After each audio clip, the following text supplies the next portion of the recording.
comunicación y la atracción cultural se convierten en las principales herramientas para moldear las relaciones internacionales. Muy buenas tardes, estimado jurado presente y público.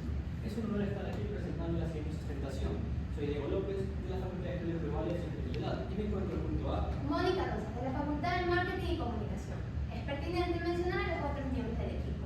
Ailey García, de la Facultad de Estudios Globales y Hospitalidad, y Cristina Carranza, Marketing y Comunicación. el tema Soft Power para el fomento y establecimiento de culturas en un escenario internacional. Tiene como objetivos examinar la percepción y recepción de esta herramienta para su posterior promoción y difusión, analizando el impacto que tiene en diferentes aspectos, como pueden ser político, económico, social y cultural, investigando los mecanismos que emplean los medios de comunicación, todo desde una perspectiva internacional. Comencemos con las bases más claras, que son la diplomacia, aquel resultado del contacto entre dos grupos humanos que se reconocen extraños entre sí. Esto desde una visión evolutiva a medida que las sociedades se han ido interconectando con el paso del tiempo. Se puede dividir en dos facetas principales: la pública, que engloba todas las estrategias empleadas por los estados para influir de forma extranjera, y la cultural, que habla acerca de la difusión de la religión, educación, cultura, entre otros aspectos. Es así que se reconoce su íntegra relación en los aspectos bilaterales que toma un estado o país en el escenario internacional. Y ahora, la piedra angular de esta exposición, el soft power, que fue definida por el geopolitólogo Joe Nye, y esa referencia a los medios diplomáticos que emplea un ente o país para ejercer de forma no coercitiva una influencia y cambiar la perspectiva de un determinado objetivo. Hay tres aspectos claves a considerar. Por ejemplo, el económico, podemos tomar como consideración a Corea del Sur, en la que se conoce como Hallyu o la coreana, ya que mediante la promoción popular de su cultura han tenido un incremento exponencial en las exportaciones y de la misma forma en el turismo. En el aspecto político y sociocultural, México y Estados Unidos con sus acuerdos bilaterales, los cuales generan un beneficio a nivel económico y medioambiental, no puede quedar atrás, los lineamientos que siguen los países en la promoción de los objetivos de desarrollo sostenible con el fin de una paz próspera para el futuro. Ahora, me gustaría preguntarte, Mónica, a nivel individual, ¿de qué forma las personas reciben este tipo de influencias y cómo reaccionan ante ellas? Excelente pregunta, compañero. Para ello, es esencial mencionar a la cultura de masas, la cual son aquellas manifestaciones culturales producidas en serie con el objetivo de ser propagadas ante una multitud. Se define como el puente de enlace entre las industrias, la innovación tecnológica e inversión económica. Por este medio, el soft power de una nación es transmitido, siendo el origen del consumo y la manufactura cultural, que engloba mensajes subliminales que progresivamente producen un cambio de perspectiva en los espectadores. Una resolución democrática debería basarse en la escucha respetuosa y tolerante, intercambiando así mensajes que sean claros de los intereses y emociones del otro. Por consiguiente, se mencionan dos teorías de la comunicación como el tema principal: la aguja hipotética, acuñado por Harold Laswell, la cual indica que el receptor recibe un mensaje en el que se inserta directamente el contenido en la psiquis, reestructurando su perspectiva.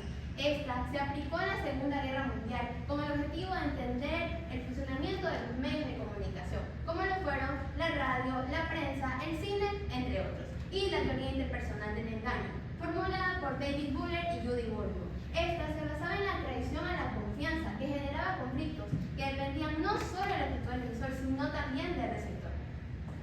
Ahora, en el marco metodológico constamos de una investigación-acción con enfoque descriptivo y mixto, y tuvimos un muestreo de 400 personas con herramientas empleadas de dos tipos: una encuesta digital y entrevistas a 4 funcionarios y maestros aquí de la institución.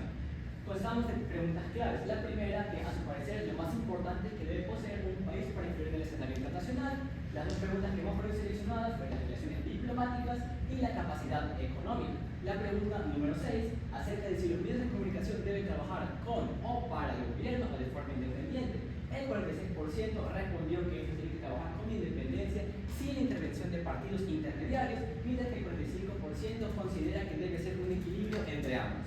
La octava pregunta planteaba que la cultura de consumo es un aspecto negativo para un país, pero uno positivo para que promulga su cultura e influencia. Entonces, ¿qué estrategias deberíamos utilizar?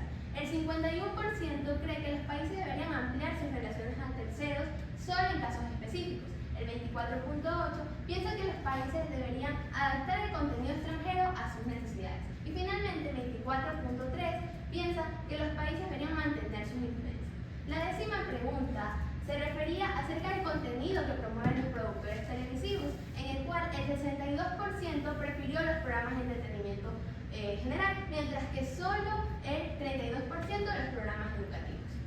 Ahora, tenemos 4 conclusiones claves a considerar. La primera es que los países que actualmente comprenden y aplican adecuadamente esta herramienta han presentado una mejoría exponencial en la forma en la que se promulgan en un escenario internacional. La número 2 es que las culturas se establecen como un recurso esencial para promulgar de esta forma sus intereses o lo que tienen en beneficio, que puede tratarse de sus aspectos culturales, identidad y valores. Y la número 3 es que para que los resultados de esta herramienta sean positivos a largo plazo, se debe tener un fortalecimiento continuo en la promoción cultural. Como recomendaciones tenemos analizar en futuras investigaciones el branding cultural y sus estrategias como herramienta efectiva para el establecimiento y la difusión de una cultura. Esquematizar a los participantes de las encuestas, en este caso a personas que estudien carreras relacionadas a la difusión de la información y las relaciones extranjeras, teniendo así una opinión más objetiva en los resultados. Y la más importante, ampliar la representación cultural del Ecuador por medio de la transmisión del arte, la cultura, la danza, la escritura, entre otros, estableciendo así influencias en economías similares. Muchas gracias por su atención y quedamos atentos a sus consultas. Para su posterior gusto pueden encontrar las entrevistas que realizamos y las encuestas en los siguientes links que también se encuentran adjuntados con los archivos que se les fueron enviados. Muchas gracias.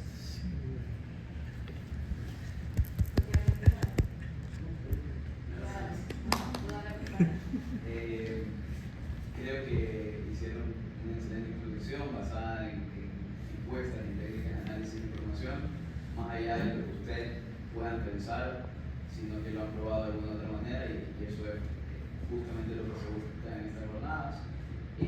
La única pregunta que podría ser, bueno, ciertos nombres que cambiaron ahí, el nombre, Joseph Knight, Joseph Knight y creo que Harold Laswell también, pero en general excelente. Y la otra pregunta, la única pregunta que les podría hacer es, así como están tocando el soft power, en una de las preguntas, en 2 de las preguntas de encuestas se revelaba en unas 400 encuestas que muchos consideran, incluso más allá del poder cultural, que el poder económico es importantísimo, ¿no? ¿Qué tipo de poder sería y cómo podríamos conectarlo con la parte cultural? El poder económico hace referencia a que el soft power pertenece a uno de los 3 poderes, el soft, el hard y el smart power. Ahora, por poder económico hace alusión a los estados o países que tienen una mayor capacidad para ejercer presión, que es el hard power. Sin embargo, es importante considerar que hard power no es solo una coerción, se trata de establecer una relación directa por medios militares, que no quiere decir que sea algo con unos objetivos de infligir algún tipo de conflicto, sino que también por el medio de su poder económico de esta forma puedan crear relaciones diversas con muchísimos países. Entonces, soft power y hard power están estrechamente relacionados y en muchos casos, cuando se mantienen al mismo nivel, nace lo que es el smart power. Excelente. Creo que el smart power es algo que quería Y que no lo han mencionado, pero en la respuesta está. Y con respecto a lo de Joe Knight, es interesante porque en muchos libros a la hora de traducir intentan simplificar el nombre y por eso lo van cambiando. Pero bien, el smart power es lo importante, que es el uso del poderío económico y militar, que se puede ver reflejado también en el soft power, porque no es necesario usar militarmente las armas para poder hacer que un Estado actúe como tú quieras, sino puedes utilizarlo como medio diplomático. Por ejemplo, te hago una transferencia tecnológica o te ayudo a combatir el crimen. Por ejemplo, imaginemos el caso hipotético de Estados Unidos nos ayuda con tecnología e inteligencia para combatir a las bandas criminales que tenemos aquí en Ecuador. No está usando su poder militar para obligarnos a actuar de una manera, sino más bien apoyándonos de una forma diplomática. Y eso no podría ser soft power, porque es militar y económico, pero tampoco es hard power. Entonces vendría a ser el smart power del que está hablando y es a lo que se buscaría que los estados lleguen, idealmente. Especialmente los que tienen poder militar. Ecuador, por ejemplo, no tiene ese poder, entonces tenemos que basarnos en lo que ustedes dicen de eso. Okay. No tengo más preguntas. Sí.